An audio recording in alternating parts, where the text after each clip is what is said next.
안녕하십니까, 요림입니다.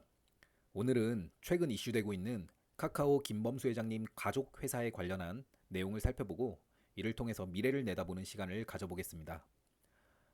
먼저 이건 서울신문 기사입니다. 여기 보면 김범수 회장님 자녀분들을 지칭해서 금수저, 흑수저 뭐 이런 차원이 아니라 카카오 수저라는 겁니다. 기자분들 장면 센스가 좀 돋보이죠. 다음은 한겨레 기사인데 쓴 돈이 번 돈의 6배, 미스터리 이런 워딩을 써놨어요. 번 돈보다 6배를 더 쓴다 그러고 뭐 미스터리 이런 말을 써놓으니까 좀 더 깊숙이 알아보고 싶어지지 않습니까? 그래서 무슨 내용인지 제가 정리를 해드릴게요. 어, 카카오 김범수 회장님이 공식적으로 발표한 적은 없지만 카카오 직원들한테는 여러 차례에 걸쳐서 자녀에게 기업을 상속하지 않겠다는 뜻을 밝혀왔는데 최근에 자녀들한테 264억 정도의 주식을 증여했어요. 그런데 이게 주식 증여 타이밍이 보통 다른 재벌들이 주식을 증여하는 타이밍이랑 굉장히 유사하다 이겁니다. 그래서 지금 사전 승계 작업이냐 아니냐 뭐 이런 논란이 되고 있는 거죠. 그런데 제 생각에는 일단 김범수 회장님이 자녀에게 기업 상속을 하지 않겠다고 직원들한테 말했다고 해서 반드시 상속을 하면 안 되는 것은 아니죠. 반대로 만약에 직원들한테 나는 기업을 꼭 자녀에게 상속할 것이다 라고 말했다가 상속 안 할 수도 있는 거 아닙니까? 그때는 뭐 또 거짓말하고 상속 안 했다고 비난하진 않을 거란 말이죠. 그래서 이런 거 가지고는 뭐 거짓말이니 뭐니 유치하게 따지고 될 부분은 저는 아니라고 봅니다. 여튼간에 저는 김범수 회장님 본인이 일구어낸 본인의 재산이니까 그것을 가지고 자녀분들한테 증여를 하시건 뭐 어디다 갖다 내 버리시건 간에 법의 테두리 안에서만 하고 세금 낼 것만 잘 내면 큰 문제는 없다고 보는 겁니다. 자, 그런데 이 주식 증여 때문에 이번에 같이 드러난 문제가 바로 K큐브 홀딩스라는 회사입니다. 이 회사는 투자 회사의 형식을 띠고 있고 카카오의 2대 주주예요. 임직원은 총 5명이고요. 그리고 이 회사 매출 구조를 보면 2019년 매출액이 4억밖에 안 되고 그 매출액이 대부분 임대 수익입니다. 그리고 카카오를 위주로 한 이 회사가 보유한 주식에 대한 배당 수익이 41억입니다.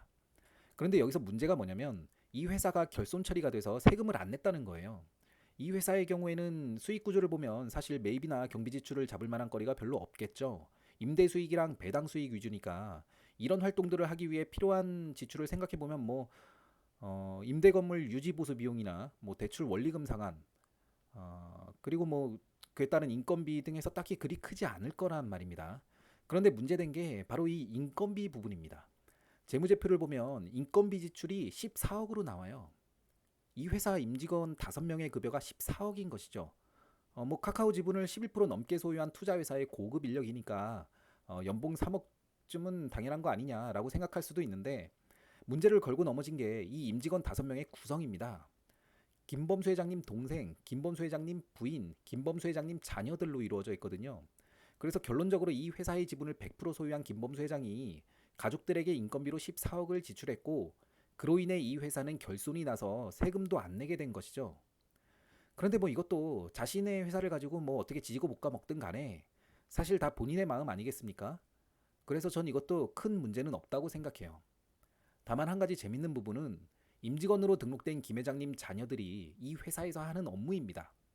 관계자분의 말에 따르면 아직 투자를 직접 실행하는 단계까지는 가지 않았지만 투자 업무를 배우고 있는 중이다 라는 거예요.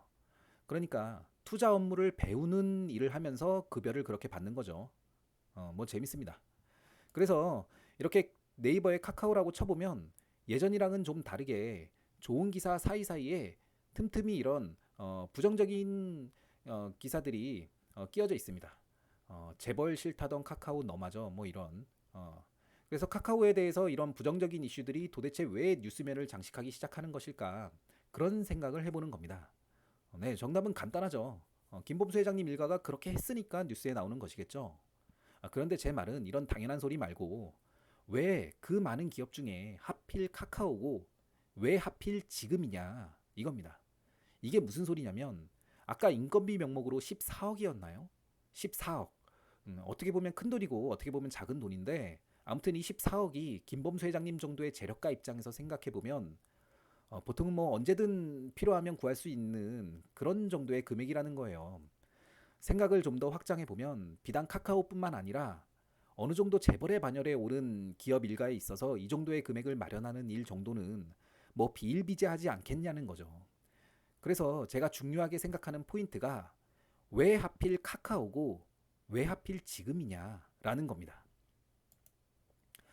그리고 지금 일어나고 있는 카카오 이슈는 사실 다 법의 테두리 안에서 일어난 일들입니다. 겉으로는 그럴듯해 보이지만 일종의 서민들의 피해의식만 자극하는 뭐 그런 부류의 금수저 기사에 불과하다는 말이죠. 그래서 제 생각에는 이게 큰 문제로 불거지는 데는 아무래도 한계가 있을 수밖에 없다는 겁니다.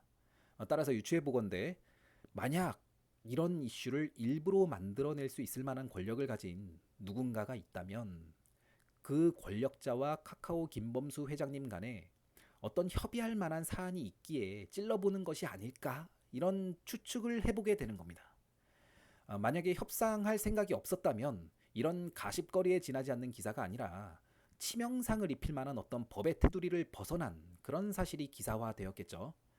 그래서 팩트만 보면 결국은 어떤 카카오에 관련한 법의 테두리 안에 있는 이슈들이 발생하면서 카카오가 압박을 받고 있는 상황이 연출되고 있다 이겁니다. 그렇다면 이러한 연출을 하는 이유가 무엇일까 하는 겁니다. 저는 그 이유가 바로 이 이익공유제 때문이라고 생각합니다. 요즘 이익공유제에 대한 말들이 정말 많아요. 이익공유제는 쉽게 말하면 이번 코비드-19 팬데믹으로 인해서 돈을 많이 번 기업들은 어려운 사람한테 돈을 좀 나눠줘라. 뭐 이런 아주 훌륭하고 훈훈한 얘기인데 이게 강제성을 띠지 않을 때야 당연히 훌륭하고 훈훈한 미덕이 되는 거지만 강제성을 띠면 또 의미가 이상해진다는 말이죠. 마치 사회주의 색깔을 띠게 되는 거예요. 참 민감해지는 부분인 거죠. 그래서 이게 받는 입장에서는 상관이 없어요. 공짜로 돈 준다는데 누가 마다하겠습니까? 오히려 환영할 일이죠. 그런데 주는 입장에서는 이게 참 애매해지는 겁니다. 차라리 강제성이 없으면 선행을 한 셈이 되는 거지만 강제성을 띠게 되면 그때부터는 이게 남들보다 뭐 이렇게 지혜를 더 발휘하고 열심히 일해서 돈을 벌어봤자 다시 다 나눠주고 남 좋은 일만 하게 되겠죠. 심지어는 이게 제도화되어 있으니까 내 돈 다 나눠주고 좋은 말도 못 듣게 되는 거예요. 그냥 뭐 당연히 해야 할 일을 한 셈이 되는 거죠. 어, 당연히 영리의 추구를 목적으로 하는 기업의 입장에서는 반발할 수밖에 없는 겁니다. 그리고 조금만 깊이 생각해 보면 제도화함에 있어서 현실적으로 부딪히는 문제들이 많아요. 뭐 여기 보면 이익 산정의 불명확성, 주주의 재산권 침해, 경영진의 사법적 처벌 가능성, 외국 기업과의 형평성 우려, 성장 유인 약화, 이렇게 자본주의랑 좀 대치되는 문제점들이 발생한다는 점을 상식적으로 납득할 수 있습니다. 그래서 기업 입장에서는 뜬구름 잡는 소리 같은 이 이익공유제를 쉽사리 납득하기가 어려운 것입니다. 하지만 뭐 칼을 뽑은 이상 무라도 썬다고 얘기를 한번 꺼낸 이상 정계에서는 지속적으로 방안을 구체적으로 모색해 나가고 있어요. 여기서 이제 제 생각은 이 이익공유제라는 것이 뭐 좋다 나쁘다 필요하다 그렇지 않다 뭐 이런 논쟁이 이제는 무의미하다는 겁니다. 이런 논쟁을 떠나서 지금 중요한 게 이 사회가 이익공유제를 추진하는 쪽으로 계속 움직이고 있다는 거죠. 그래서 관건은 기업 참여라는 겁니다. 기업 참여가 관건이라는 말은 이 정계 쪽에서 합의는 다 끝났고 이제 기업의 참여만 남았다 이런 얘기죠 이게. 함께 이겨냅시다 이런 문구 달아놓고 기업을 빤히 바라보면서 이제 너의 참여 의지만 남았다 어떡할래? 이렇게 물어보면 기업은 어떻게 대답해야 될까요? 확실히 강제하지는 않았습니다만 이게 강제가 아닌지도 제가 봤을 땐 모르겠어요. 이 와중에 코비드-19 팬데믹의 대표적인 수혜 기업이라고 할 수 있는 이 카카오의 앞에서 살펴봤던 그런 압박 상황이 연출되고 있는 겁니다. 이런 연출을 통해서 카카오가 총대를 메고 이익공유제의 앞장을 서게 되면 이제 그 부의 피라미드 중 그 하단부에서 절대적인 다수를 차지하는 사람들 있죠. 뭐 이제 내 탓이오가 아니라 사회 탓, 기득권 탓하는 그런 부류 사람들한테는 당연히 환영을 받겠죠. 그래서 이제 상대적으로 반대쪽의 목소리가 더욱 비교되고 힘을 잃을 가능성이 크게 되겠죠. 왜냐하면 어찌됐건 그런 부류의 사람들이 절대 다수를 차지하고 있기 때문인데요. 그리고 카카오의 입장에서 보면 이렇게 처세술을 모나지 않게 잘하면 아무래도 뭐 정치나 이런 경영 외적인 리스크를 줄일 수 있게 되는 거고 좀 더 안정적으로 미래 성장을 도모해 볼 수가 있는 것이죠. 그래서 어찌됐건 이익공유제를 어떻게든 하긴 할 건데 최대한 반항하지 않고 자발적으로 참여하게 만드는 방법, 이게 관건이라는 겁니다. 이건 1월 28일 자 뉴스핌 기사인데 여기 보면 그 방법으로 제시된 게 ESG 평가를 통하면 상당히 매력적인 유인이 될 수 있다 라고 말하고 있어요. 이 ESG라는 것이 아주 중요한 겁니다.